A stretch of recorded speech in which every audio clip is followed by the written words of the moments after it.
नमस्कार दोस्तों, स्वागत है आप सभी का हमारे इस चैनल गरुड़ धर्मार्थ पर। दोस्तों, अगर आप भी अपनी लाइफ में कुछ नया सीखने की चाह रखते हैं तो इस चैनल को अभी सब्सक्राइब कर लें। श्री शिवाय नमस्तुभ्यम। दोस्तों, आप सभी लोग जानते हैं कि 22 अगस्त 2024 को पड़ रही है भाद्रपद मास के कृष्ण पक्ष की तृतीया तिथि और इसे कजरी तीज के नाम से जाना जाता है। शिव पुराण के अनुसार भोलेनाथ को पति रूप में पाने के संकल्प के साथ मां पार्वती ने 108 साल तक तपस्या करके भोलेनाथ को प्रसन्न किया था। तभी से इसको कजरी तीज या कजरी तीज के रूप में मनाया जाता है। इस दिन सुहागिन पति की लंबी उम्र के लिए व्रत रखती है। साथ ही कजरी तीज को संतान प्राप्ति के लिए खास माना जाता है। इसलिए महिलाएं संतान सुख पाने के लिए विधि विधान के साथ पूजा करके तीज माता की कथा भी सुनती है। दोस्तों, ये जो कजरी तीज है भाद्रपद महीने में पड़ने वाली सबसे बड़ी तीज है, क्योंकि यह भाद्रपद महीने में गुरुवार के दिन पड़ रही है और इसका बहुत ही बड़ा और खास महत्व होता है। और दिन पूरे साल में केवल एक ही बार आता है। और दोस्तों, आप सभी लोग जानते हो कि गुरुवार कजरी तीज का यदि सबसे बड़ा कोई उपाय है तो वो 31 चावल के दाने वाला उपाय है। तो दोस्तों, इस गुरुवार की कजरी तीज के दिन आप लोगों को इस 31 चावल के दाने वाले उपाय को जरूर करना है। बहुत सारे लोग होंगे जिन लोगों ने इस उपाय को ना किया हो, मतलब पूरा साल निकल गया, उन्होंने किसी भी दिन इस 31 चावल के दाने वाले उपाय को ना किया हो।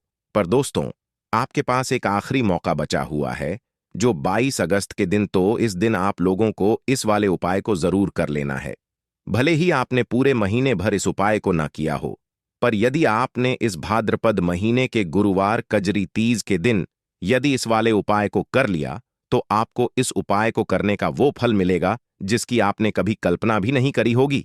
इसीलिए आप लोग इस वाले उपाय को एक बार जरूर कर लेना, ताकि आप लोगों के हाथ से यह मौका ना जा सक और आपको इस उपाय को करने का फल मिल सके। दोस्तों, ये उपाय पंडित जी ने अपनी अभी की ही श्री शिव महापुराण की कथा में बताया है, जिस उपाय को आज हम आपको बहुत अच्छे से समझाने वाले हैं। इस वीडियो को देखने के पश्चात इस उपाय को समझने के लिए आपको कोई और वीडियो को देखने की जरूरत नहीं पड़ेगी। तो चलिए दोस्तों, उपाय को शुरू करते हैं। देखिए, यह इस भादव महीने के गुरुवार के दिन यह इतना खास होता है, इतना महत्वपूर्ण होता है। देखा गया है कभी कभी बड़े बड़े पूजा पाठ अनुष्ठान से जो मनोकामना पूर्ण नहीं होते, वो भाद्रपद महीने के दिन एक छोटे से उपाय करने से ही आपकी मनोकामना पूर्ण हो जाती है। और बहुत सारे लोगों ने इस उपाय को किया भी है और उनको इस उपाय को करने का फल भी जरूर मिला है। यदि आप लोग भी इस उपाय को करना चाहते हैं तो आप इस उपाय को पहले अच्छे से समझ लेना, सुन लेना, उसके पश्चात करना। आप इस उपाय का फल जरूर मिलेगा।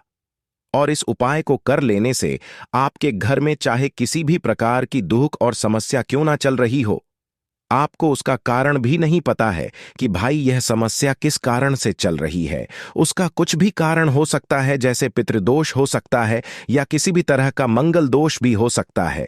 तो इस दिन आप लोगों को यह वाला उपाय कर लेना है। यह एक ऐसा उपाय है जिस उपाय को यदि किसी खास दिन पर किया जाए तो भाई उस खास दिन है वह तो हमें मिलता ही मिलता है। पर हमने उस दिन पर इस उपाय को किया है तो हमें उससे भी बड़ा फल मिलता है, और फल बहुत जल्दी मिलता है, क्योंकि आप इस उपाय को बहुत ही बड़े और खास दिन पर कर रहे हो। तो चलिए अब उपाय के बारे में बात करते हैं, किंतु उससे पहले आप लोगों को यह जानना आवश्यक है कि आखिर यह उपाय किस समय करना है, किसको करना है और कैसे करना है। तो चलिए हम आगे आपको वीडियो में एक एक करके बताएं। किंतु उससे पहले यदि आप लोग हमारे चैनल पर पहली बार आए हैं या फिर मेरी आवाज आज पहली बार सुन रहे हैं, तो हमारे चैनल को सब्सक्राइब जरूर कर लेना और इस वीडियो को लाइक करके कमेंट बॉक्स में श्री शिवाय नमस्तुभयम ओम नमः शिवाय जरूर टाइप कर देना। तो दोस्तों, इस चावल के दाने वाले उपाय को हमें इस गुरुवार के दिन कैसे करना है, किसको करना है, किस समय करना है और कहां पर करना है, ये सारे सवालों के जवाब आपको इस वीडियो में मिल जाएंगे। और जो ये वीडियो देखेगा भाई, उसको 21 चावल के दाने वाला उपाय जरूर करना चाहिए, क्योंकि इस दिन एक चावल के दाने का भी बहुत ही बड़ा और खास महत्व होता है। और जब बात आ जाए 31 चावल के दाने की, तो ये सोने पे सुहागा वाली बात हो जाती है और ये एक बहुत ही बड़ा उपाय हो जाता है। इस गुरुवार कजरी तीज का। तो अब दोस्तों, इस 31 चावल के दाने वाले उपाय को आखिर करना इसको है। सबसे पहले हम लोग वो बात जान लेते हैं। तो देखो, घर की जो बड़ी माताएं बहनें होती हैं, उन माताओं बहनों में से कोई भी एक बड़ी माता बहन इस वाले उपाय को कर सकती है। और दोस्तों, यदि आप चाहे तो अपने घर में से सभी सदस्यों को भी इस उपाय को करवा सकते हैं। यदि किसी व्यक्ति की खुद की कोई मनोकामना है, खुद की कोई दुख और परेशानी है जो कि वह अपने लिए ही करना चाहता है, इस वाले उपाय को तो वह खुद लिए भी कर सकता है। बाकी यदि कोई घर में से ऐसा है जो कि अपने पूरे घर परिवार की सुख और शांति के लिए ये वाला उपाय करना चाहता है, तो भाई वह भी कर सकता है। उसमें भी कोई दिक्कत वाली बात नहीं है। कहने का मतलब ये है कि इस उपाय को हर एक सदस्य भी कर सकता है और पूरे घर परिवार के सदस्य के लिए घर की बड़ी माताओं बहनों में से कोई एक माता बहन भी कर सकती है। माताएं बहनें यदि घर में उपस्थित ना हो या वो यह वाला उपाय ना कर पा रही हो, तो फिर घर का कोई बड़ा सदस्य भी इस चावल के दाने वाले उपाय को कर सकता है। चाहे फिर वह पुरुष ही क्यों ना हो, उसमें कोई भी दिक्कत वाली बात नहीं है। अब दोस्तों, इस चावल के दाने वाले उपाय को हमें करना कहां पर है? हमें इसे शिव जी के मंदिर में जाकर करना है। बहुत सारे लोग प्रश्न करते हैं, हर एक उपाय को करते समय क्या हम इस उपाय को घर पर कर सकते हैं? तो इस वाले उपाय को आप घर पर नहीं कर सकते हो। इस वाले उपाय को करने के लिए आपको शिव जी के मंदिर ही जाना पड़ेगा। उसके में दोस्तों, जो अगला प्रश्न निकल कर आता है वो यह आता है इस उपाय को लेकर कि आखिर इस उपाय को हमें किस समय करना है? सुबह के समय करना है कि शाम के समय करना है? तो देखो, इस वाले उपाय को आप लोग सुबह के समय भी कर सकते हो और शाम के समय प्रदोष काल में भी कर सकते हो। अब यदि आप पूछो कि भाई सबसे उत्तम समय कौन सा रहेगा इस 31 चावल के दाने वाले उपाय को करने का, तो हम आपसे बस यही कहेंगे कि इस उपाय को आप सुबह के समय करेंगे तो ज्यादा बेहतर होगा। बाकी यदि प्रदोष काल शाम के समय भी करेंगे तो भी अच्छा होगा, उसमें कोई भी दिक्कत वाली बात नहीं है। तो अब दोस्तों, जो अगली सबसे बड़ी और महत्वपूर्ण बात आती है वो यह आती है कि सुबह यदि हम उपाय को करेंगे तो हमें कितने बजे से लेकर कितने बजे तक के बीच में करना है, और शाम के समय प्रदोष काल में करेंगे तो हमें कितने बजे से लेकर कितने बजे के बीच में करना है। तो देखो, सुबह जितनी जल्दी हो सके आप उपाय को करने की करना। बाकी यदि किसी कारणवश लेट भी हो जाओ, थोड़ी देर भी हो जाए, तो 10 या 11 बजे तक भी आप उपाय कर लेना, पर 12 बजे से ज्यादा देरी ना हो। ठीक है, इस बात का ध्यान रखना। उसके पश्चात में दोस्तों, यदि शाम के समय प्रदोष काल की बात करें, प्रदोष काल का जो समय होता है वो शाम के 6 बजे से शुरू हो जाता है। मतलब शाम के 6 बजे से लेकर 7 बजे के बीच का जो समय होता है, ये समय प्रदोष काल का समय होता है। पर अभी मौसम चल रहा है, इस मौसम में जो है शाम बहुत देरी से होती है, तो आप इस उपाय को 7 या 8 बजे के बीच में भी कर सकते हो। मतलब शाम के 6 बजे से रात 8 बजे के बीच में आप कभी भी इस वाले उपाय को कर सकते हो, उसमें कोई भी दिक्कत वाली बात नहीं है। अब दोस्तों, यहां पर इस उपाय को लेकर एक और सबसे बड़ी बात यह निकल कर आती है कि इस 31 चावल के दानों को हमें लेना कहां से होता है, और हमें इस उपाय को करने के साथ में क्या और कुछ भी सामग्री ऐसी होती जो शिव जी के मंदिर लेकर जानी पड़ी है। तो देखो, यहां पर हम आपको बता दें। सबसे पहले आप लोग ये जान लो कि यह जो 21 चावल के दाने वाला उपाय है, केवल और केवल आप उपाय की सामग्री लेकर कभी भी शिव जी के मंदिर मत जाना, क्योंकि हमें भगवान के सामने ये नहीं दर्शाना है कि यदि हम भगवान शिव जी के मंदिर आए हैं तो अपने फायदे के लिए आए हैं। तो इसलिए जो भी पूजन सामग्री है, उपाय सामग्री है 31 चावल दाने, इसके साथ में आपको पूजन सामग्री भी जरूर लेकर जाना है। देखो, यदि सुबह के समय उपाय कर रहे हो तो सीधी सी बात है, 1 लोटा जल तो आप लेकर जाओगे ही जाओगे। वही 1 लोटा जल यदि मिट्टी का जल हो तो बहुत अच्छा रहेगा।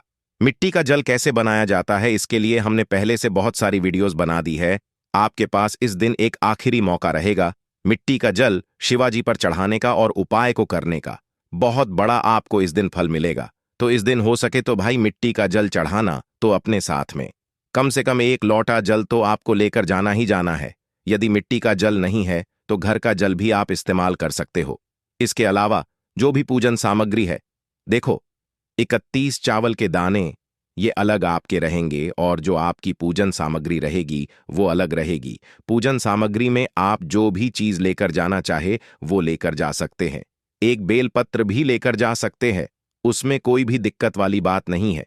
वही यदि हम करें शाम के समय की, तो शाम के समय शिव जी पर जल नहीं चढ़ता है। इसीलिए शाम के समय आप लोग एक दीपक तैयार कर लें, जो कि गोल बत्ती का आटे का शुद्ध देसी गाय का घी का होगा, है ना।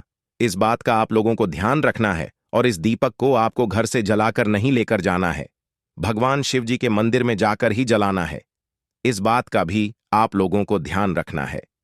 अब दोस्तों यहां पर हमें इस बात को समझना है, ये 31 चावल के दाने हमें लेना कहां से है?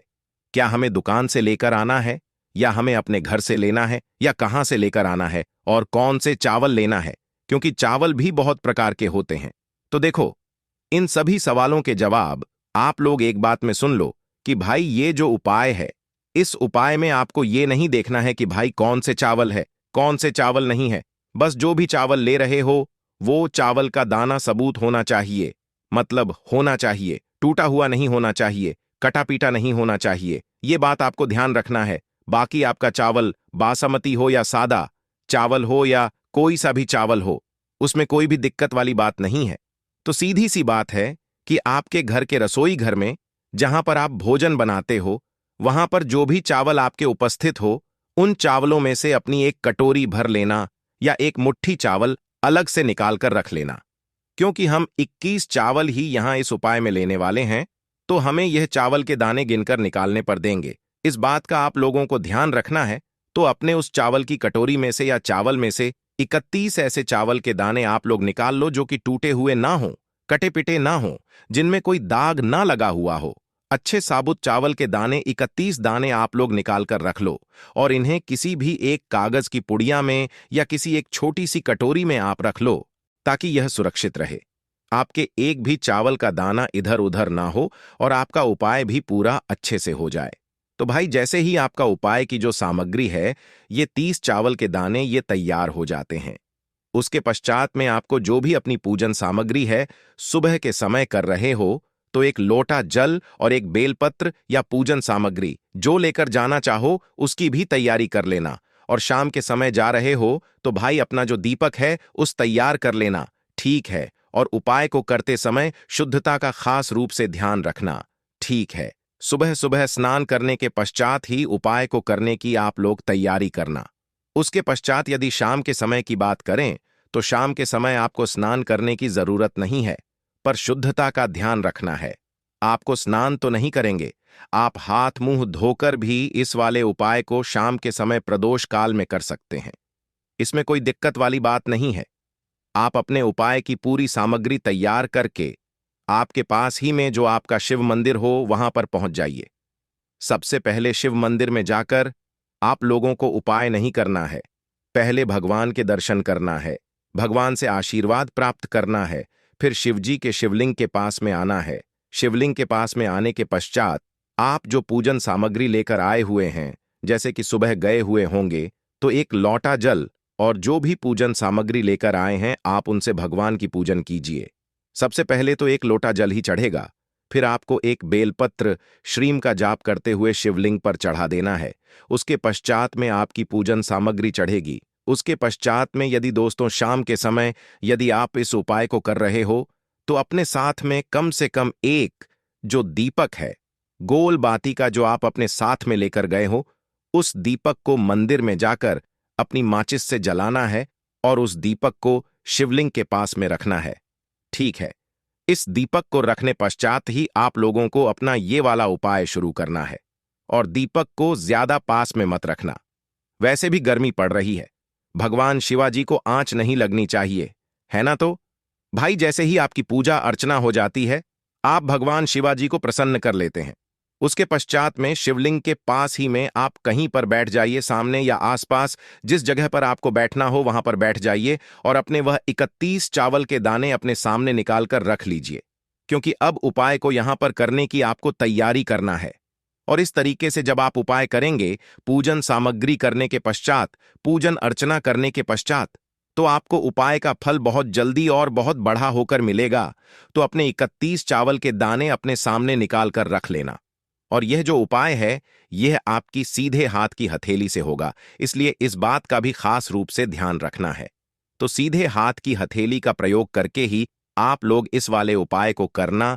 अपने सामने जो भी आपकी कागज की पुड़ियां है, उसको खोलकर रख लो, या कटोरी है तो भाई उसे अपने सामने रख लो और अपने वह 31 चावल के दाने निकाल लो। ठीक है। उसके पश्चात में दोस्तों, अब आपको क्या करना है कि शिवलिंग आपके सामने होगी। तो आपने वह 21 चावल के दाने एक एक करके जहां पर आपने बेलपत्र चढ़ाया है, आपको शिव जी के शिवलिंग के ऊपर चढ़ाना है। कहां पर चढ़ाना है? शिवलिंग के ऊपर है, और कहीं पर भी नहीं चढ़ाना है। आपको अपने हथेली से तो शिवलिंग के ऊपर चढ़ाना है। भले ही फिर वो अपने आप जलाधारी पर गिर जाए, या मतलब वहीं पर गिर जाए, उसमें कोई दिक्कत वाली बात नहीं है। पर आप चढ़ाओ शिवलिंग के ऊपर ही। तो आपको क्या करना है? अपना पहला चावल का दाना उठाना है, श्री शिवाय नमस्तुभ्यम बोलना है और शिवलिंग पर चढ़ा देना है। इसी तरीके से दूसरा चावल का दाना उठा है, शिवलिंग पर चढ़ाना है और मंत्र बोल देना है। और फिर तीसरा चावल का दाना उठाना है, श्री शिवाय नमस्तु बोलना है और चढ़ा है। इसी प्रकार से आपको पूरे 31 चावल के दाने एक एक करके शिव जी के शिवलिंग के ऊपर चढ़ाना है और भगवान से प्रार्थना करते जाना है। मतलब प्रार्थना तो आपको आखिरी में करना है, पर हर एक चावल के दाने को चढ़ाते समय श्री शिवाय नमोस्तु भी हम जरूर बोलना है। उसके पश्चात ही में ये चावल का दाना शिवलिंग के ऊपर आपको चढ़ाना है। जैसे ही आपके 31 चावल के दाने शिवालिंग के ऊपर जाते हैं, तो भाई उसके पश्चात में आपको क्या है? भगवान से अपनी मनोकामना बोलना है। मनोकामना भी कब बोलना है? जब आपका 31 चावल का दाना आपके सीधे हाथ की हथेली में हो और आप उसे चढ़ाने के लिए जा रहे हो। श्री शिवाय नमस्तु बोलकर उस आखिरी चावल के दाने को शिवलिंग के ऊपर चढ़ा देना और भगवान से फिर अपनी वह मनोकामना बोल देना, जिस मनोकामना के लिए आप लोग अपना यह वाला उपाय कर रहे हो। जिस भी दुख और परेशानी के लिए आप लोग अपना यह का उपाय कर रहे हो, उसके पश्चात में जैसे ही आप अपनी मनोकामना बोल देते हो, आपका यह वाला उपाय पूरा हो जाता है। पर दोस्तों, उपाय को करने के पश्चात आप लोगों को 2 मिनट भगवान शिव जी के मंत्र का जाप जरूर करना है। और मंत्र का जाप करने के पश्चात भगवान से एक और बार प्रार्थना करना है अपनी मनोकामना के लिए, या अपनी जो भी दुख और परेशानी है उसके लिए। इसके पश्चात में आप लोग भगवान को देखकर भगवान से प्रार्थना करके उन आशीर्वाद लेकर वहां से उठ सकते हैं और अपने घर पर जा सकते हैं। बस दोस्तों, यहां पर ये वाला उपाय पूरा हो जाता है। इस तरीके से जो भी व्यक्ति छोटी छोटी चीजों का ध्यान रखते हुए इस 31 चावल के दाने वाले उपाय को करेगा, निश्चित सी बात है उसे उसकी मनोकामना जल्द ही पूर्ण होगी और जो भी दुख और परेशानी है वो भी बहुत ही जल्दी दूर होंगे। देखिए, यह जो उपाय है सुबह से लेकर के शाम तक किसी भी समय में कर सकते हैं। देखिए, सबसे पहले तो आपको इन हरे मूंग को थोड़ा सा गिला कर लेना है।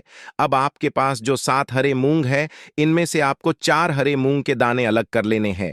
यानी कि आपको 4 हरे मूंग के दाने अपने सीधे हाथ में रखना है और आपको श्री गणेशा नमः या फिर एयुएम गण गणपते नमः इस मंत्र का जाप करते हुए यह जो 4 हरे मूंग के दाने हैं, इन्हें आपको भगवान शिवा के शिवलिंग के जहां गणेश जी का स्थान होता है वहां पर आपको अर्पित कर देने हैं। अब देखिए दोस्तों, 4 हरे मूंग के दाने इस प्रकार से अर्पित करने के पश्चात अभी भी आपके पास 3 हरे मूंग के दाने और बचे हुए हैं।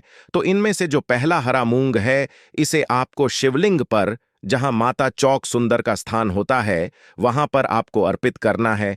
फिर एक हरा मूंग का दाना आपको शिवलिंग के सामने जो नंदी होते हैं और उनका जो पैर उठा हुआ होता है वहां पर आपको हरा मूंग समर्पित कर देना है। अब देखिए, आपके पास जो 7वां और अंतिम हरा मूंग बचा हुआ है, इसे समर्पित करने से पहले सबसे पहले तो आपके पास जो जल का पात्र है, इसमें से थोड़ा सा जल श्री गणेशा जी वाले स्थान पर आपको समर्पित करना है। फिर थोड़ा सा जल आपको श्री कार्तिकेया जी वाले स्थान पर अर्पित करना होगा। फिर थोड़ा सा जल आपको माता अशोक सुंदरी वाले स्थान पर करना होगा। फिर आपको मां पार्वती के हस्तकमल यानी कि कटी वाले भाग पर भी थोड़ा सा जल अर्पित कर देना है।